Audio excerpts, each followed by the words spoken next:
पुर शहर में टिकट को लेकर मारामारी शुरू थी, लेकिन सबसे ज्यादा चर्चा में वार्ड नंबर 40 की सीट थी। वो इसलिए क्योंकि इस बार वहां की सीट महिला के लिए आरक्षित थी। अब सवाल ये था कि चुनाव लड़ेगा कौन। इससे पहले ठाकुर साहब वहां से पार्षद थे और इस बार उन्होंने अपनी पत्नी सीमा ठाकुर को टिकट दिलवाई और ठाकुर साहब की शान के कारण सीमा जी ने 20,000 वोटों से चुनाव जीत लिया। अरे बधाई हो सीमा भाभी, अब तो आप वार्ड की पार्षद बन गई हैं। अब तो हमारे काम आप ही करवाएंगी। अरे ये तो सिर्फ नाम की पार्षद बनी है, वो तो महिला सीट आ गई, वरना पार्षद तो मुझे ही बनना था। अब भले ही चेहरा इसका होगा लेकिन पावर तो मेरी ही होगी। अरे वाह भाई साहब, क्या दिमाग लगाया है आपने भी। आइए आप लोग, खाना लगा दिया है सबके लिए। सीमा जी पार्षद बन चुकी थीं, फिर भी उनकी एक ना चलती। सारे काम ठाकुर साहब खुद ही संभाल लेते और जहां जरूरत पड़ती वहां सीमा जी का अंगूठा लगवा लेते। सीमा जी ज्यादा पढ़ी लिखी भी नहीं थी। एक दिन ठाकुर साहब और सीमा एक प्रोग्राम में जाते हैं। अरे ठाकुर साहब, आप आ गए। ओहो, पार्षद मैडम भी आ गई हैं। स्वागत है आप दोनों का। लगता है हमारे पार्षद फंड का सही इस्तेमाल हो रहा है। चलिए अब उद्घाटन करते हैं। ये लीजिए ठाकुर साहब कैची, आप ही सबसे पहले प्रवेश कीजिए। सब लोग आगे निकल जाते हैं और सीमा जी पार्षद होने के बावजूद भी पीछे खड़ी रह जाती हैं। वो देखती हैं कि वेलकम बोर्ड पर उनका नाम है, लेकिन महिला होने के कारण कोई उनका सम्मान नहीं कर रहा। अगले दिन एक आदमी उनके घर आता है। अरे ठाकुर साहब नमस्कार। कल ना हम नोटिस किए कि हमारा घर तो अवैध है और नगर निगम वाले उसे तोड़ने आ रहे हैं। अरे कुछ कीजिए ना ठाकुर साहब। देखो भाई, मैं तो ज्यादा कुछ कर नहीं सकता, पर अगर तुम सबकी जेब गर्म कर दो तो कुछ हो सकता है। कुल मिलाकर 4 लाख लगेंगे। अरे 4 लाख ठाकुर साहब?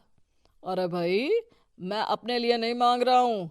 दरोगा है, इंजीनियर बाबू है, बड़े साहब है, सबको देना पड़ता है ना थोड़ा थोड़ा। बोलो है मंजूर? तभी वहां अचानक सीमा जी आ जाती हैं। अरे ये आप क्या कर रहे हैं? पहले इन्हीं लोगों से तो आपने वोट मांगे, अब इनसे ही पैसे ले रहे हो। अरे चुप रहो तुम, तुम्हारा काम है सिर्फ अंगूठा लगाना, तुम वही किया करो। मुझे दूसरे काम तुम मत सिखाओ, समझी? और तुम ना जाओ, अब पैसे लेकर आओ, वरना जेसीबी किसी भी वक्त आती होगी। सब कुछ ऐसे ही चलते रहता है। एक दिन सीमा जी और ठाकुर साहब को एक लोकल मीटिंग में बुलाया जाता है। वहां पर कई और अधिकारी लोग भी मौजूद रहते हैं। अब मैं चाहूंगा कि ठाकुर साहब हमारे बीच 2 शब्द कहें। मेरे प्यारे भाइयों और बहनों, आज मेरा सौभाग्य है कि मैं आप सबकी सेवा दिन रात कर पा रहा हूँ। आपने मेरी पत्नी को भारी मतों से जिताया है, इसलिए मैं आप सभी का शुक्रगुजार हूँ। मैं आप सबसे वादा करता हूँ कि हमेशा की तरह हमारे वार्ड में किसी को कोई तकलीफ नहीं आने दूंगा। सभी लोग तालियां बजाने लगते हैं। अब मैं माननीय पार्षद मैडम को स्टेज पे बुलाना चाहूंगा। अपने नाम को बुलाया सुनकर सीमा जी एकदम चौंक जाती है। उन्हें बिल्कुल उम्मीद नहीं थी कि इतनी बड़ी जगह उन्हें मंच पर बुलाया जाएगा। जैसे तैसे वो मंच पर चढ़ती हैं। ऊपर जाते ही सीमा जी को सारी पुरानी बातें याद आ जाती हैं कि किस तरह उनके पति उन्हें कभी भी आगे बढ़ने नहीं देते और उनके नाम से गलत काम करते हैं। वो बोलने लगती हैं। मैं आपके वार्ड की पार्षद सीमा हूँ।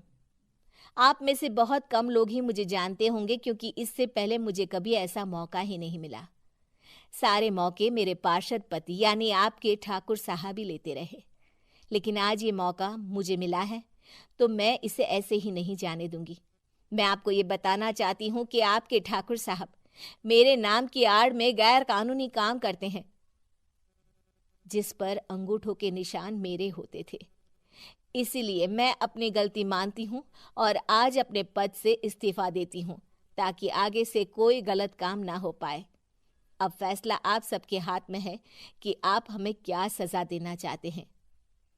सीमा जी की बातें सुनकर ठाकुर साहब के चेहरे का रंग उड़ जाता है और वो शर्म से मुंह नीचा करके वहां से चले जाते हैं और पद से इस्तीफा देकर ही सही सीमा जी अपने आप में आत्मविश्वास महसूस करती हैं।